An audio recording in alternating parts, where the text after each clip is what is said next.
Everyone, welcome back to my channel, Relapse Tackle. In this video, I'm just going to try to catch up on some shad darts for a friend. These ones I poured up last night, just a few of them. But he really loves them. Been getting snagged up, breaking a few off, so wants to stock up on some darker colors. So we're going to be painting some up with some Stardust, and yeah, we'll just see how things go. Might pick up on some tips and stuff. If you'd like to watch a video of me pouring these underspin shad darts, check out previous videos of that. There are videos up. This was out of a modified mold, so I gotta cut the sprue off of there yet and clean up a little bit of flashing on these. But let's get to it. All right, so first thing we're going to do is we're going to cut some heat shrink tubing to go over the hook eye and over the sinker eye that I add for that underspin. So we want to cover those up. I'm going to use this 3/32 inch shrink tubing in this big spool. I can leave links in the description. So I'm just going to take my flush cutter and I'll just cut little pieces off real quick. The length isn't really a huge deal. You will get a few that shoot all over the place. This heat shrink tubing doesn't have the glue in it. You do not want the stuff with the glue because it is messy. It'll be hard to get off the hook if it has the glue in it. So if you guys have any questions, feel free to ask in the comments. And always, share your opinion and stuff. And how you think I'm doing, or any other videos you'd like to see, or if maybe I didn't explain something good enough in a video, let me know. So I usually do this, I stock up on these ahead of time, but I didn't realize that I was almost out, and I figured it'd be good to show on video anyway how to cut those to get them ready. Alright, so now I have my propane torch. I do have my noise canceling microphone. I was probably loud when I was tapping it there. Sorry about that. But it is a noise canceling mic. So it does knock out sound from the torch and all kinds of things. So I'm going to take my flush cutter. I'm going to cut the sprues off. Like I said, I poured these up kind of late last night, so the lead had time to fully set up and harden. You will notice sometimes if you try to cut the lead right after pouring, it's kind of soft, mushy. It needs to set a little bit, and then it'll snip kind of hard. I use all kinds of lead too. I don't use soft lead. I use a mix of anything and everything that I can get my hands on, wheel weights, everything. So there's quite a bit of tin and stuff in it. So, and I'm just scraping the nose on these after cutting that sprue off. I just scrape it a little bit. I do file them sometimes. I try not to file too much because lead particulates will go airborne. You can ingest them. The little pieces of lead settle on everything. And then when you touch it,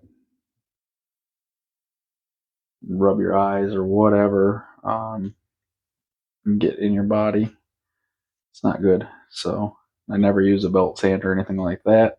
It throws way too much lead around. And like the line from the casting mark between the two pieces of the mold, you can just rub your flush cutter on them and smooth them out like so. So they take some of the edge off of them.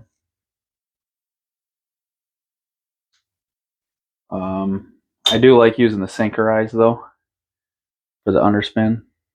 Another good way to be to have the like a barrel swivel right up inside the lead.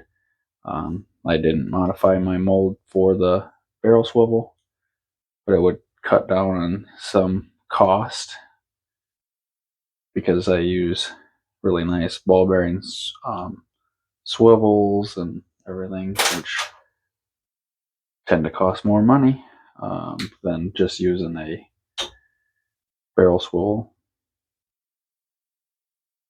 But they also, in my opinion, look a little nicer too, having nicer ball bearings swivels on them. So get these cut. Like I said, I only have a few to do. I just wanted to get another video out there. It's been a long time, and I apologize for that. I've been kind of busy. Family stuff, medical stuff, and then, you know, just life. I'm also trying to spend more time, with my family and stuff. So I'm working a full-time job, got kids, wife, and, so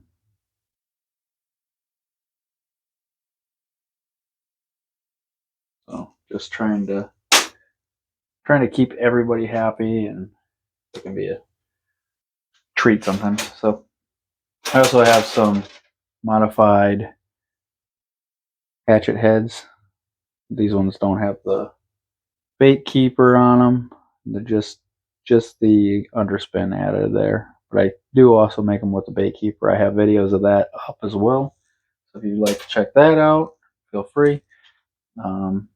So I take my forceps and just lock that in like so that it won't fall off. You're going to want to, since this heat shrink tubing is a little large, you'll want to take a couple pieces, have them ready, heat this up just a little bit so that the hook eye gets warm, and you can kind of tap it and rub it on the eye a little bit so that it starts to shrink up. You want a small gap between the lead and your heat shrink tubing so that you get paint all the way around that piece of metal there. I'm going to use some black gravel Stardust here because he wants dark ones. So I want to make some dark ones. This has a little bit of brown, white, and black in it.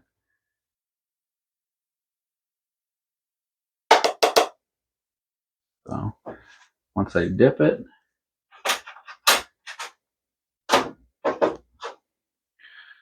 I'll take the shrink tubing, usually grab a hold of it, and it just rips right off of there. And then I usually take it and do this right over top of a trash can so that I can just pull those off and drop them right into the trash can so that everything stays clean, clear. And then I don't have trash all over my floor or on the bench. This one has the bait keeper added. You want to get as much of that paint, just, it doesn't take much just to scrape it off real quick. I just use these needle nose, or tweezers I mean, And these tweezers are like razor sharp. I dropped them on the floor the other day, and it stuck in the foam pad. Was very happy that I had my leather boots on, so that if it would have fell on my foot, it would have just bounced off my boot and been less likely to stick in it than a pair of tennis shoes. And I accidentally knocked a little bit of paint off of there when I pulled that off of there. So I'm just going to heat it up. Sprinkle a very tiny bit right there just to fill in that small hole. So I think I'm going to make them up. A few of these this color, so I don't know that I need to go through the whole paint process over and over again. But it's pretty much the same with all of the different colors of Stardust.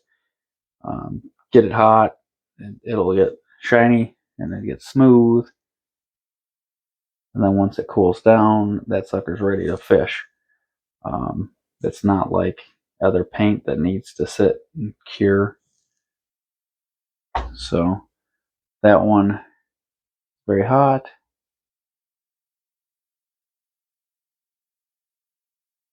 Looks very good.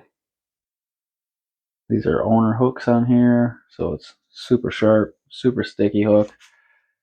And then I'm just going to hang this up over here so that it can cool down a second.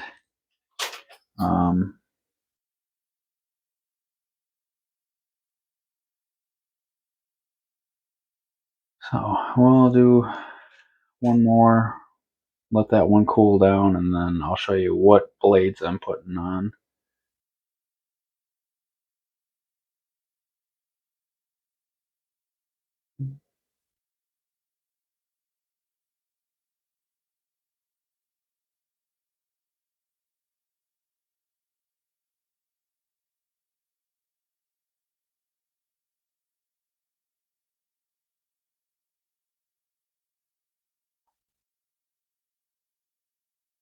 No fluid bed or anything required.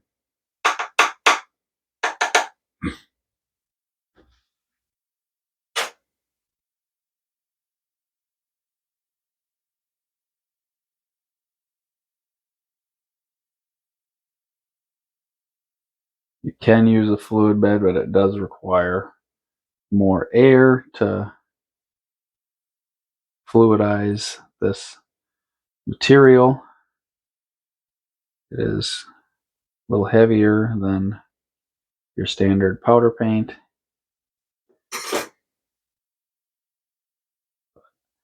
Super durable. Beat it up with a hammer, and even without curing it, it doesn't chip off. So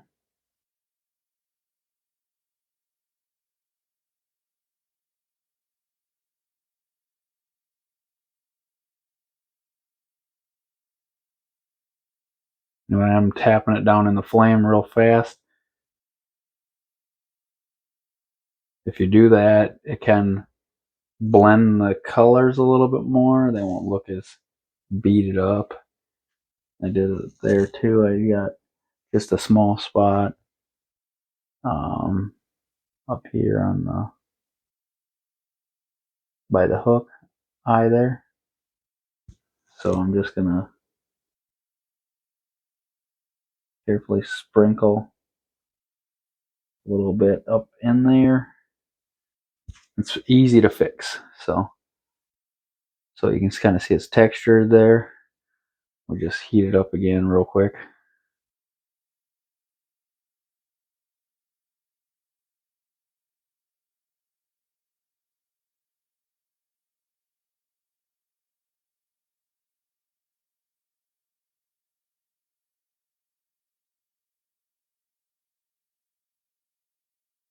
Give a quick look over. It's really good. It's kind of like a marble finish to it. The black, white, and the browns all together. Careful when you touch the hook. If you touch the hook at all, it is quite hot. Alright, so next I need to get my spoons. I got some hammered spoons. I got some willow blades and some Colorado blades. So with a darker color jig or lure, I go with the Colorado blades almost all the time because they make more thump in the water, more vibration, and the willow blades offer more like side to side flash when it's going around, and the light shining through the water, you get more flash from it than you would from these. So I would go with the Colorado blades.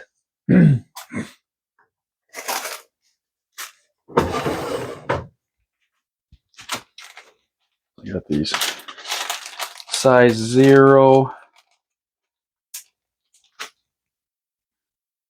ball bearing swivels with the split shot, or sorry, split ring, not split shot, split rings on both sides.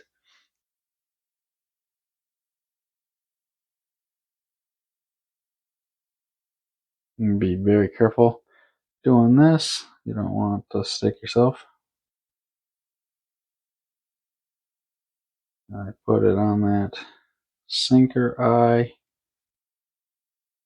Make sure it's all the way around, snap back together.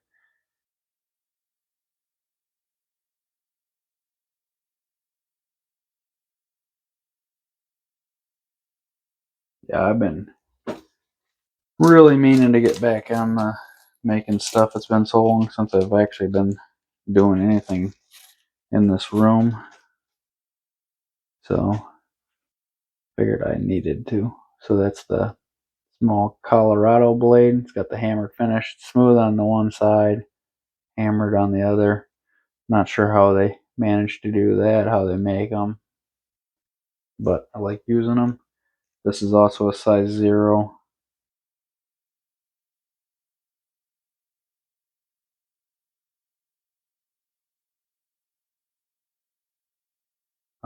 With larger split rings, you may need pliers to pop them open, but the smaller ones like these,